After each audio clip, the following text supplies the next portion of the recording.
Defenderei com o sacrifício da própria vida. Pesado, não é?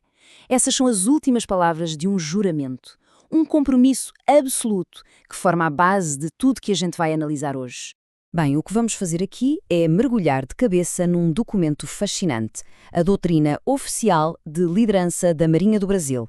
A ideia é justamente essa, desconstruir, entender quais são os princípios que moldam os líderes responsáveis por comandar no mar, em terra e no ar. E para organizar a nossa análise, a gente vai seguir meio que uma jornada, sabe? A jornada de formação de um líder. Vamos começar pela fundação de tudo, o compromisso. Depois, olhamos para a bússola moral que o guia. Em seguida, vamos definir o que é liderança na prática. E, por fim, ver como tudo isso se aplica em diferentes escalas. Então, vamos lá. O ponto de partida é aqui, o marco zero. Porque antes de existir qualquer comando, qualquer estratégia, existe um juramento. Um juramento solene. E olha, é importante entender que isso não é só um formalismo, uma cerimónia. O juramento à bandeira é, na verdade, a base contratual e espiritual do serviço militar. É a promessa de defender a honra, a integridade e as instituições da nação, colocando tudo isso acima da própria vida. Certo, o compromisso está estabelecido. Mas, e no dia-a-dia? Como é que o marinheiro se guia? Qual é o norte dele? A resposta está num código de ética bem específico que a própria doutrina chama de bússola moral. E essa bússola moral tem um nome, um conceito, a Rosa das Virtudes. O interessante aqui é que não é só uma lista de qualidades jogadas num papel. Pelo contrário, é um sistema, sabe? Um sistema interligado de valores que deve guiar cada ação e cada decisão. E no centro dessa rosa, bem no miolo de tudo, está a honra. A doutrina é muito, muito explícita quanto a isso. Ela diz que a honra é o património da alma, a força que impulsiona para o que é justo. É considerada a virtude principal. Todas as outras, de certa forma, derivam dela.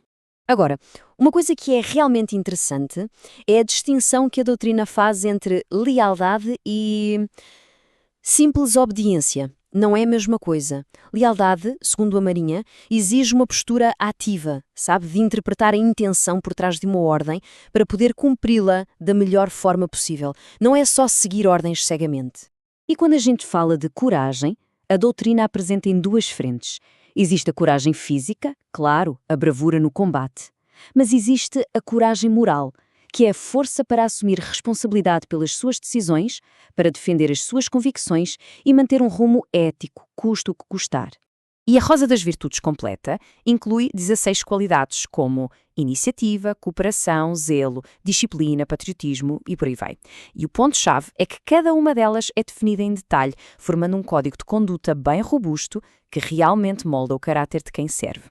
Ok, já vimos o juramento, já vimos a bússola moral.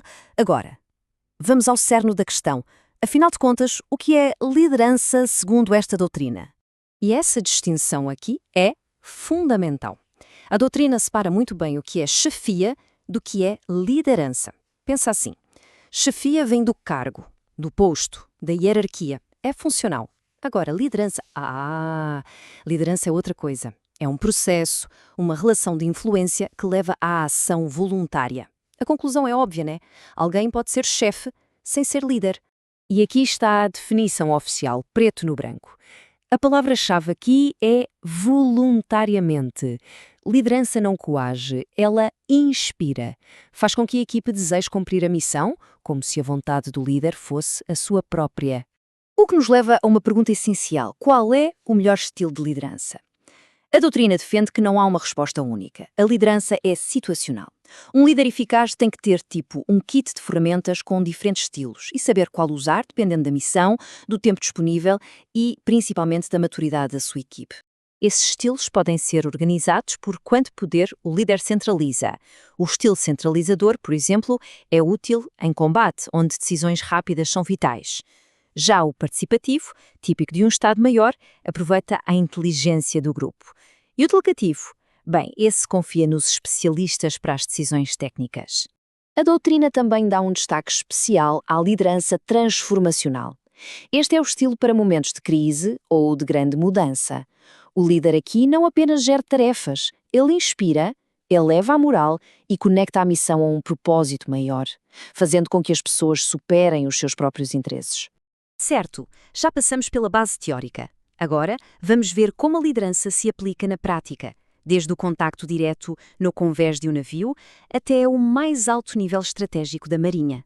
A liderança se materializa em ações, e uma das mais básicas é dar uma ordem.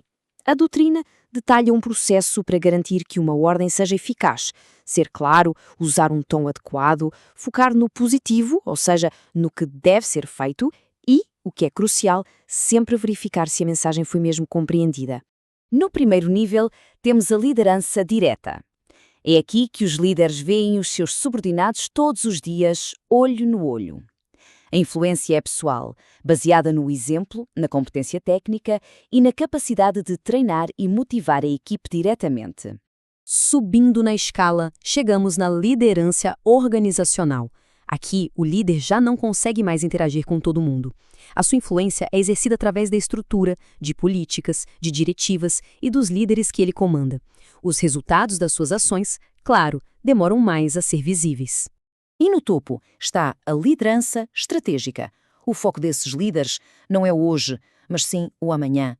Eles pensam na estrutura da força, na tecnologia do futuro e nas necessidades do país a longo prazo. A sua influência molda o destino de toda a instituição. Ao analisar esta doutrina desde o juramento fundamental até à visão estratégica, fica uma pergunta.